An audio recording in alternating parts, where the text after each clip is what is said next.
এই মুহূর্তে বড় খবরে চোখ রাখবো। এবার অর্জুন সিং এর বাড়িতে পৌঁছে গেল পুলিশ। অর্জুন সিং এর বাড়ির সামনে বোমাবাজি এবং গুলি চালানোর অভিযোগ। দুবার নোটিশ পাঠানো হয়েছিল এবং তারপরেও হাজিরা না দেওয়ায় মজদুর ভবনে ঢুকলো পুলিশ। প্রাক্তন বিজেপি সাংসদকে হাজিরা দিতে দ্বিতীয়বারও নোটিশ পাঠানো হয়েছিল পুলিশের তরফে।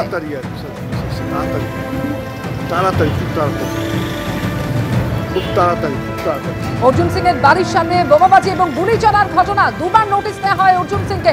সমীরণ পাল প্রতিনিধি রয়েছেন এই মুহূর্তে টেলিফোন লাইনে। সমীরণ, পরপর দুবার নোটিশ পাঠানো হয়েছিল, কিন্তু হাজিরা না দেওয়ার কারণে এবার পুলিশ পৌঁছে গেল অর্জুন সিং এর বাড়িতে। অমিতা, মিনিট 10 আগে বাস্তব সাংসদের বাড়ি মজদুর ভবনে পৌঁছলো জগদ্দল থানার আইসি মধুসূদন মণ্ডল এবং তদন্তকারী অফিসার।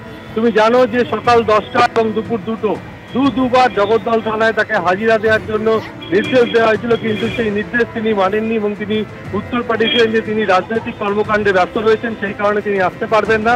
সেই কারণেই তদন্তকারী অফিসার এবং জগদ্দল থানার আইসি কিছুক্ষণ আগে পৌঁছেছেন মজদুর ভবনে। এই মুহূর্তে দোতলায় যেখানে অর্জুন সিং এর অফিস, সেখানে তারা কথা বলছেন। কেননা তুমি জানো গতকাল রাতে মেঘনা জুট মিলের যে মেন গেট, সেই গেটের সামনে যে গুলি চালানোর ঘটনা ঘটে, সেখানে সাদ্দাম ওরফে যে আক্রান্ত হয়েছিল, যে গুলিবিদ্ধ হয়েছে, যার পায়ে গুলি লেগেছে, সে পুলিশকে জানিয়েছিল যে ঘটনাস্থলে অর্জুন সিং প্রাক্তন সাংসদ তিনি গুলি চালিয়েছেন এবং তার পরিপ্রেক্ষিতে পুলিশের পক্ষ থেকে দাবি করা হয়েছিল যে ঘটনাস্থলে অর্জুন সিং উপস্থিত ছিলেন এবং তার সপক্ষে বেশ কিছু সিসিটিভি ফুটেজ পুলিশের হাতে এসে পৌঁছেছে। আর এই ঘটনাকে কেন্দ্র করে দিনভর চাপানোতো শুরু হয়। অর্জুন সিং তিনি চ্যালেঞ্জ করেছিলেন যদি সিসিটিভি ফুটেজে দেখানো যেতে যায় যে তিনি গুলি চালাচ্ছেন, তিনি অবশ্যই তদন্তে সহযোগিতা করবেন।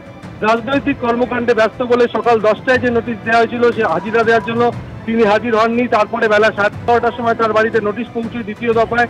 দুপুর 2টোর সময় জগদ্দল থানায় তাকে দেখা করার জন্য বলা হয়, কিন্তু দুবারই তিনি যাননি। সেই কারণে এটা একটা গুরুত্বপূর্ণ ঘটনা এবং সেক্ষেত্রে অর্জুন সিং যেহেতু ঘটনাস্থলে উপস্থিত ছিলেন, সেই কারণে তাকে জিজ্ঞাসাবাদের প্রয়োজন রয়েছে এবং তার জন্য তাকে জিজ্ঞাসাবাদ করাটা এই মামলায় অত্যন্ত গুরুত্বপূর্ণ।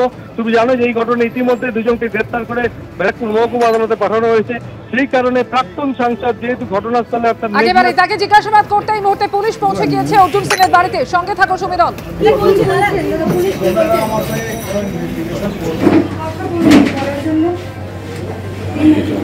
ঠিক আছে, আপনারা একটু যান, কথা বলেন।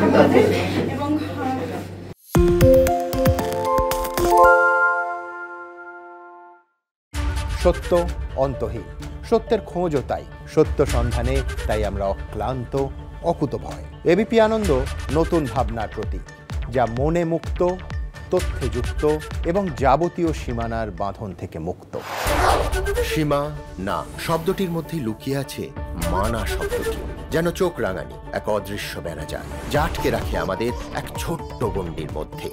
একমাত্র সঠিক খবরই গড়ে তুলবে এক মুক্ত সমাজ।